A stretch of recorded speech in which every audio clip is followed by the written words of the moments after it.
Yeah, so this video hii sikuti ndi ya politics ya.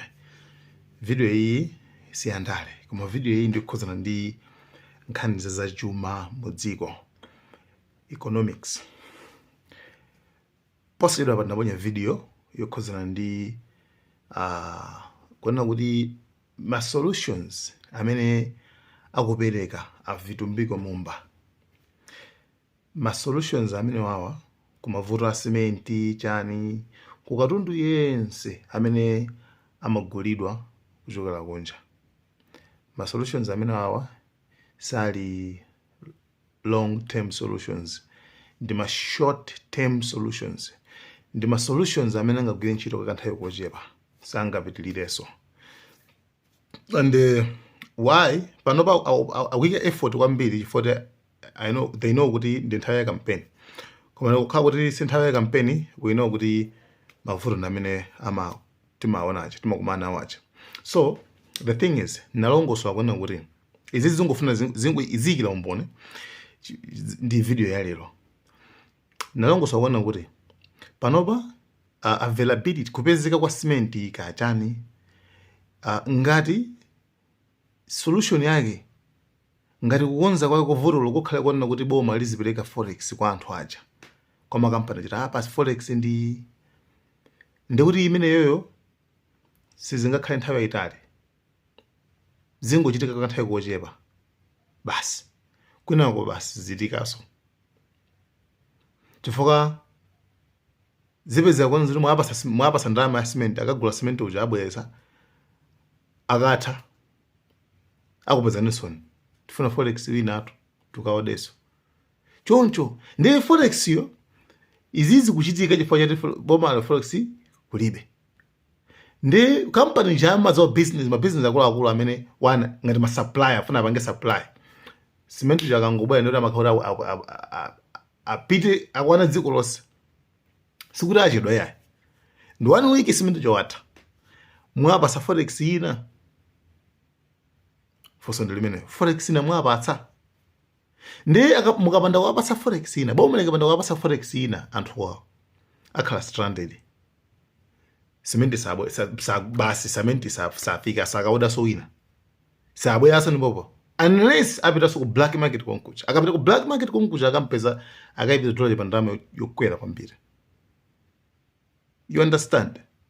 Ndi panopa zikuphelezera ndi interview ino plan banda mafusa amumba kuti akulu ngana cement mnabereka madete kana cement ABCD kana cement ABCD amumba akuti panopa nkhawa kwambiri. Yes, chifukwa wani akhala kuti nthawi zonse anthu aja they will be on your neck, akhala ali nkhosi mwanu nthawi zonse anthu aja forex tupatseni. Ndifane manena kuti the solution kukonza vuto limene lili forex ipezeke. Forex mipeza bwanji pamenepo pamene tsopano it's like economics yasopano igwire ntchito kumano system imene adayika mzungu apapapa import cover chani muzingozungulira facing the same problems. It's either ngongole nase tupeze ma dollars tupeze forex ngongole zokolola ma cash crops aja zokolola za utsamunda zija zimene sizimagwira ntchito zimene anthu akuda sangazigwise ntchito ngati chani ngati thonje, right? Zimene anguuza azungu aone kuti amatalimani zimene zizimalimani mulimalima basi iwo aja azabweraso akapulinta madollars kwawo kuja anzakupatsani then iwo mutenge zimene mwalima zija mupite nazo iwo aja akapange zovala akapange zichani ma cash crops. Ma raw materials amene niso mugwisa ntchito yayi simukuzosora mugwira ntchito bwanji nanga kapanga ndalama zingati iniyo mangosanduka akapolo olima mulima fodya cholinga chake ati mupeze import cover mupeze yani mupeze ma dollars, right? Ndeno muzungulira ndi mavuto mwemwe ajawo mavuto mwe ajawo mavuto mwe ndi it's either kana mwatenga chingongole chino You understand? Ndi awani mavuto amene kwenna chilungamo kande kuma like you need system mwangu bazeti is equal. Tai zonse zimapezeka is equal to ideology kaganizidwa kanda Dennis Mahata. That's it. I'm telling you guys. Mbonumezi makaligiria. Is equal to Ibrahim Traore. Otherwise, system you can't my minerals anu amene muli nawo mudziko. Munapa like mulibe ufuluso umazitenga ngotokumwa panga kwena wake. Like even maujeni ali pa maminerals ena ku Malawi ali pa stock market kunja. Like simunga mvesese udali kwachi. Maminerals ena ku Malawi tu ali pa stock market kunja. Azungu.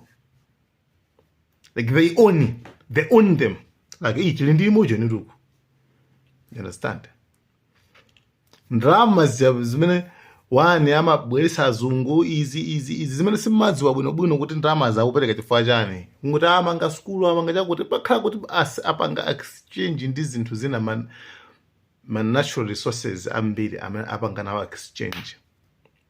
Anyway, iwe na nkha topic chabe mene timakambirana komano ndimafana ndopasa ni video iyi ya Vitumbiko Mumbai kuti that's kamba za politics kamba za economic. Yeah, right, guys. Thank you so much.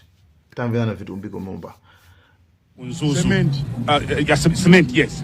But in ya cement. Zili party zimene. Inaliongo funa kwa bantu kuti akavotera chakwera.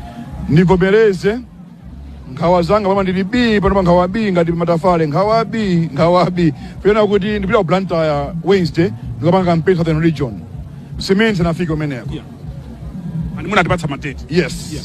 Nivomereze kuti nkhondo imene isiya masewera pakali panopa pali kampani imodzi imene tinayithandiza ndi zizi tinapita kuna anthu athu a CFTC komanso trade akamabisa sementi so osagulisa koma anthu amene tinathandizana ndi forex kuti abweze sementi pakali panopa tayika timu yathu yaku trade komanso yaku Ministry of Finance ndi aku MRA akupanga reconcile kuti amene anathandizidwa ndi forex sementi abweresa uchuka bwanji pa board tipanga clear 121 popeza kubera ma report kuti ndalama zimene zozo ena agwirisira ntchito njira zina sanatenge yonse kusa sementi ifeyo ndi ma calculations athu popeza ndi ma experts office kwathu the amount of money that was released kuti apangire import cement was enough to stabilize the market koma sisi kuteka ndiye kuti chilipo na chimachira kuika ndiye kuti tiziwe cheni tikupanga reconcile ma records. I think by Monday or Tuesday popeza APS Sanga anali South Africa wa private things private staff and ineso nali so kunja then nali kunoko. We have put a team together. We believe good by Mawa or Tuesday tikatamba report kuti ma reconciliations akwenda banji kuti pa border cement wabili banji ndi akupanga match ndi ndalama imene tinapasa koma pali ena so tinagwira amapanga hold cement ku Chitipi omwe odi athandizidwaso tili ma videos and the like. As trade we are acting on that. Chimene tikupempha Malawians, let's be vigilant. Anthu ambiri akumati pa intelligence amumba APS kunoko anthu akutere ndi nkhondoyi ndi ayikulu siyachibwana yayi nkhondo isachibwana ndi ayikulu kwambiri so we are trying to be vigilant as